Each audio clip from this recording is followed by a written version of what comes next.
Welcome to lesson 4.4. Today's lesson is about arbuscular mycorrhizal fungi and their hyphosphere microbiome. So essentially, we'll be looking at how the different hyphae of the different fungi actually attract their own specific microbiome, their own bacteria that they interact with both externally and internally within the hyphae. So you can see fungal hyphae here growing from this carrot root, and also the mycelium of arbuscular mycorrhizal fungi spreading. The mycelium itself actually has its own microbiome, and then the hyphae themselves individually have their own unique microbiome. We'll be looking at the benefits that this relationship between fungi and their bacteria and other organisms, as well as we'll find out, actually affect the plant itself, how it affects nutrient cycling, and provides other benefits to the whole AM symbiosis. Okay, so let's start lesson 4.4. So let's look at now at this other layer of this relationship. Because up until now, we've really just been focusing on the root and arbuscular mycorrhizal fungal interface, or the relationship between the two. But as you can see here, a root on its own will not have much to it, as opposed to, or in contrast with, when we have lots of hyphae and the mycelium network spreading from the root into the soil surroundings. So what happens in this situation is that the fungi themselves, as opposed to just the root attracting its own microbiome, the hyphae and the mycelium of the fungi have their own respective microbiomes as well. And so an individual hypha has a hyphosphere microbiome. So that's the microbiome that's intimately related to individual hyphae coming from the root. And this, in fact, is a unique and largely overlooked functional zone in ecosystems. And only recently this area has received very active research. So it's once again another completely unknown zone. It's like we're going micro now. We're moving away from something that we've been able to visualize almost with our naked eye, now moving into this microscopic world of these interactions. So hyphal exudates are very rich in carbon compounds that are very diverse. So this actually changes the attraction of different bacterial growth and activity and the community structure that is able to respond to this really uniquely formed carbohydrates and other nutrients that are coming from the arbuscular mycorrhizal hyphae. And that is unique in itself, as opposed to just what the root exudates, what these exudates are like when they come directly from the plant to the soil, and what organisms they attract. That's its own specific microbiome. And now we're looking at this other level where the fungi then transform that carbon that it's getting from its host plant, and then transforms that further and attracts a whole different set of organisms to itself. These microbial communities that are attracted cause a change or a shift in the function of that microbiome around the root zone, and it changes how the organic nutrient cycling occurs. So it actually changes the composition of the soil, the organic matter composition, the minerals that are able to be acquired. It changes everything. Each of these species of bacteria actually have their own specific gifts that they can contribute, and the mycorrhizal fungi can exchange those gifts and pass that to the plant. So basically it's a game changer, and this area requires huge amounts of research to elucidate what is actually going on in that triple symbiosis that we can now sort of start to decipher. So these arbuscular mycorrhizal microbial dynamics are quite interesting. And here in the image, you can see that we're looking at the root zone here, and then enlarging that root zone so we can see what's going on the individual root. And we've got this rhizosphere, which is the soil surrounding the immediate environment of the root, maybe a nodule formation if it's a legume, and then the arbuscular mycorrhizal fungi going into the plant and colonizing those plant cells. And of course, the root cap is present on the root as well, that releases exudates, and there's microbial attraction as a result. So the microbes are attracted to this exudation by the root itself, but also the fungi themselves exude their own particular exudates, and that allows attraction of a completely different set of microbes, and there's that symbiosis that goes on between the fungi themselves and their own hyphobiome. So these microbes can live within the hyphae as well, and we'll look at that in a second.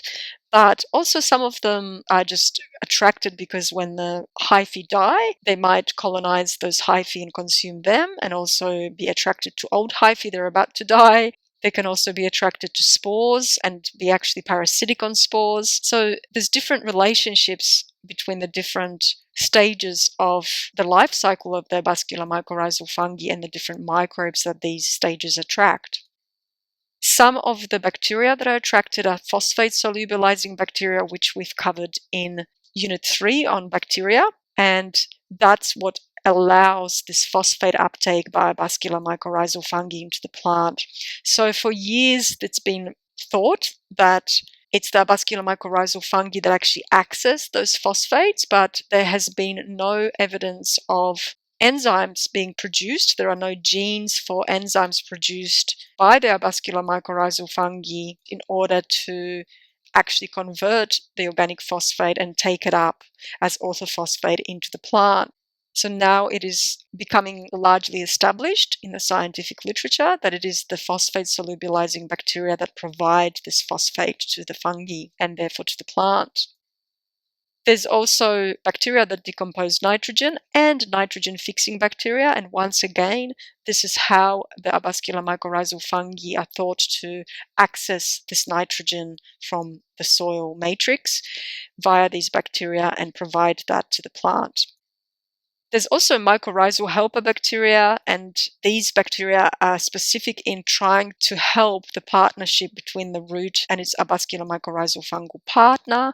So they basically enhance mycorrhization and enhance the symbiosis functioning, and they even protect the partners from pathogens in order to ensure that the symbiosis occurs. So the bacteria obviously gain all kinds of benefits from helping this symbiosis to occur.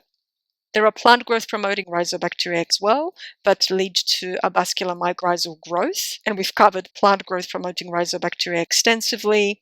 There are also arbuscular mycorrhizal exudates, such as arachidonic acid, which is produced by the root as a result of the symbiosis of the arbuscular mycorrhizal fungi with the plant root.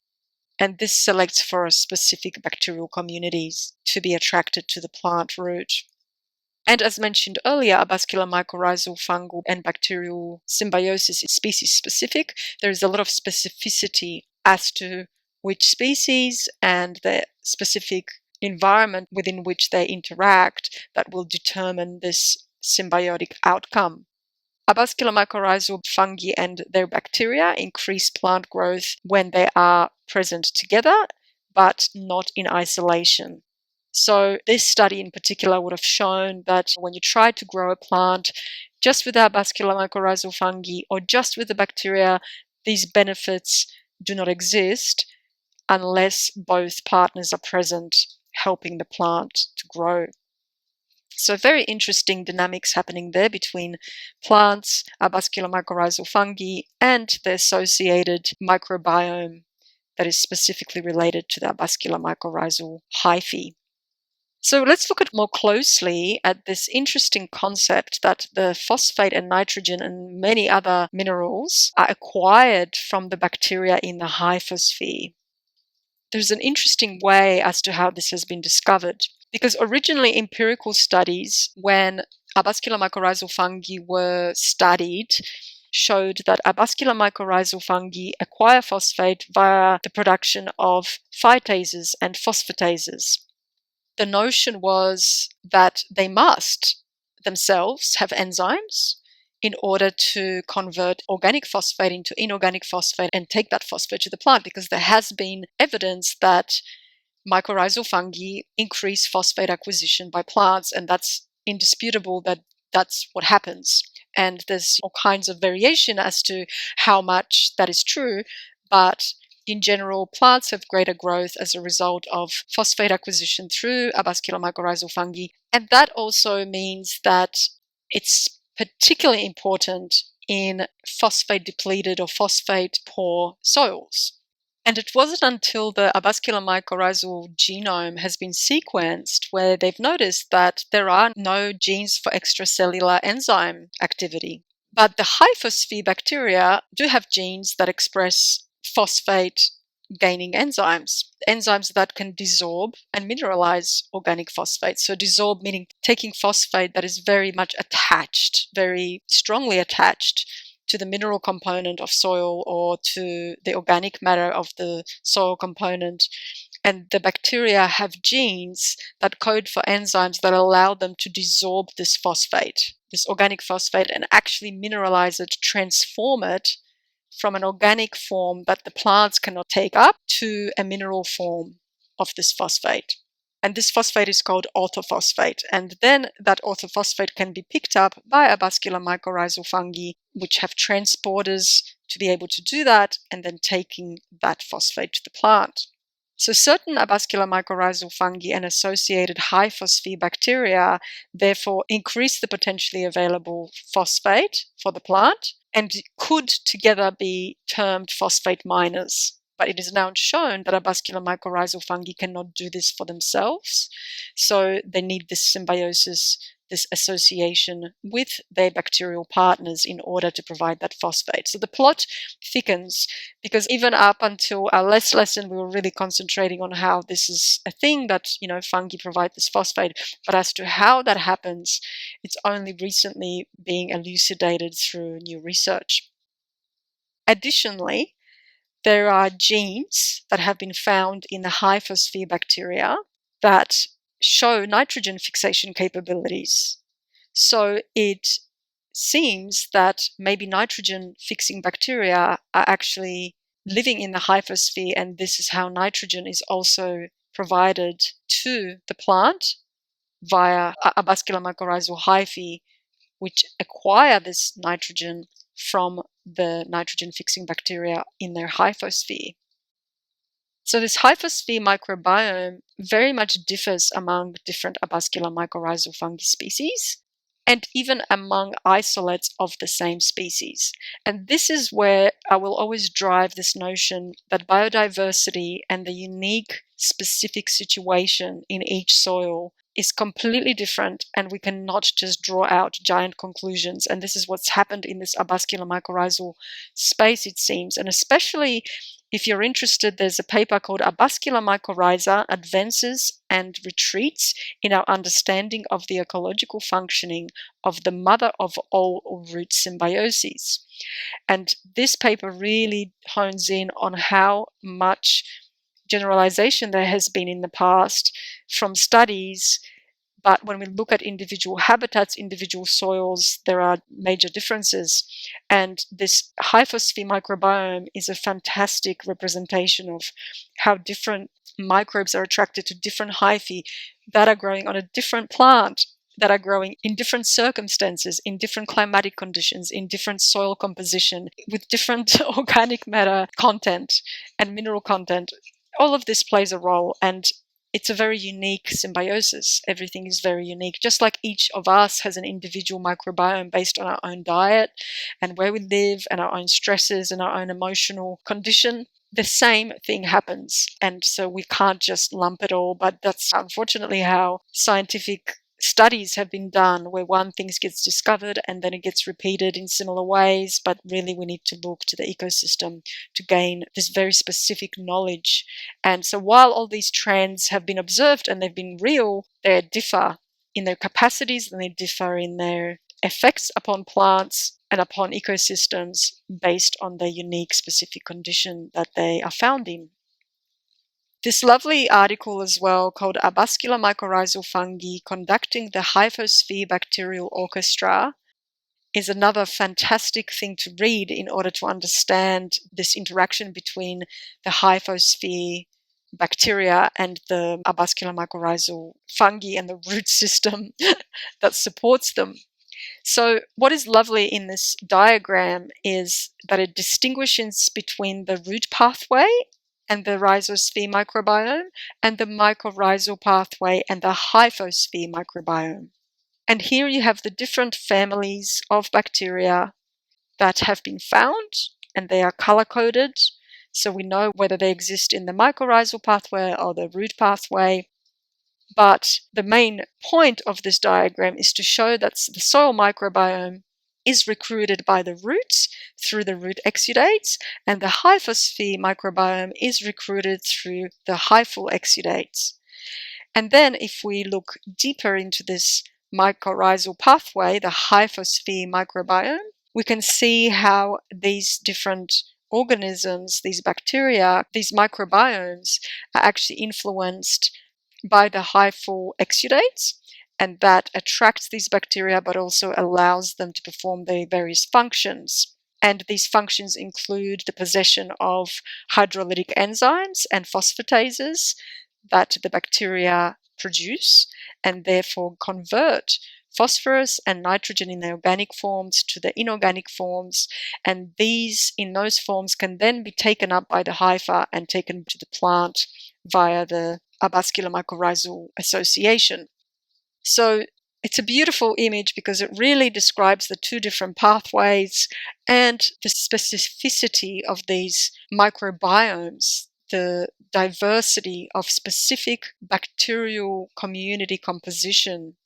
And not just bacterial, because this also leads obviously to the attraction of various predators of these bacteria as well, such as nematodes and specifically the different protozoa that love to eat the different types of bacteria. It's really a game changer in a sense, showing the reliance of this symbiosis between the plant and its specific arbuscular mycorrhizal fungi and the actual bacteria that do the groundwork in order to gain those nutrients and these other benefits to allow for healthier, more sustainable plant growth. So a lovely diagram from a lovely paper that I really recommend reading. These two papers are worth having a look at if you want to learn more, but I've basically summarized the most important key points that I found from those two articles. There's also another layer of this, so we're going deeper into this symbiosis even further, as some of the arbuscular mycorrhizal fungi actually contain endobacteria. So these are bacteria that actually only live inside the hypha, and some of them are obligate, meaning that they cannot survive anywhere else but in these arbuscular mycorrhizal hyphae that are growing in a symbiotic relationship with the plant. So there is a proliferation of these endobacteria within mycelia, or within hyphae of arbuscular mycorrhizal fungi, and they are obligate, so they cannot survive without having the live hypha present. And an example of that is the arbuscular mycorrhizal fungal species called Gigaspora margarita, which is a very well-studied arbuscular mycorrhizal fungal symbiont, and it is a host for hundreds of obligatory endobacteria. So one of the endosymbiotic bacteria that live inside the Gigaspora margarita hyphae is called Candidatus glomeribacter gigasporarum. And this species depends on the Gigaspora margarita for calcium, phosphorus, and nitrogen. And in return, it actually synthesizes vitamin B12. It also produces antibiotics and expresses toxin resistance genes. So it actually allows its host, its fungal host, to be ecologically fit for specific environments. So it's a mutualistic symbiosis where both partners benefit, just as is the case most of the time with arbuscular mycorrhizal fungi and the plant that they are symbiotic with. It improves expansion and branching of presymbiotic hyphae and modulates plant metabolism. So basically, in this diagram, we can see the nutrient exchange that is enhanced via the endobacterium that lives in the intraradical mycelium. So that's the mycelium inside the plant root cells, and how phosphorus, for example, is taken in by the phosphate transporter in the extraradical mycelium, so the mycelium that is now outside in the soil, outside of the plant root, and also nitrogen flux, how ammonium and amino acids, nitrate and urea are transported into this extraradical mycelium and then moving into the intraradical mycelium. And by the way, endobacterium lives in both. This just hasn't been shown here in the diagram. These nutrients are then partitioned between the bacteria, the fungi, and the plant roots. And of course, all these benefits are then gained by the plant by hosting this symbiotic relationship between the hyphae of the arbuscular mycorrhizal fungi and the endobacterium that lives within. Very intricate, very intimate, and very complicated systems that exist as a result of this never-ending, seemingly plethora of symbiotic relationships. Now, we've also briefly mentioned the mycorrhiza helper bacteria. The mycorrhiza helper bacteria actually help mycorrhizal formation. So this is another wonderful provision by bacteria, a service that they provide in order for the root of the plant and the arbuscular mycorrhizal fungus to get together and form the symbiosis between them. So these bacteria increase root receptivity for infection by the fungi. They improve the recognition process between the roots and the fungi, and they stimulate fungal growth before symbiosis occurs. They also modify the rhizosphere, making it more conducive for mycorrhizal infection to happen and induce fungal spore germination. So there's a lot of attributes that they provide in order for the fungi and the root to get together and live in symbiotic relationship. And of course, there are many benefits that the bacterium then receives by having this symbiosis accomplished. So just another beautiful example of a three-way symbiotic relationship that leads to better plant growth.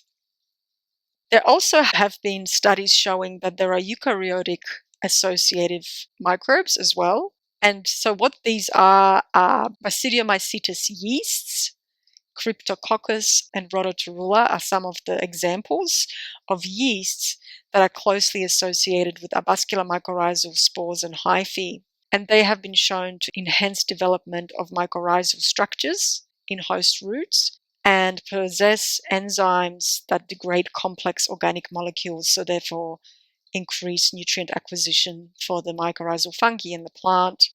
There's also another layer where dark septate endophytes, which are a type of endosymbiotic fungi that live inside plants, and an interaction with arbuscular mycorrhizal fungi.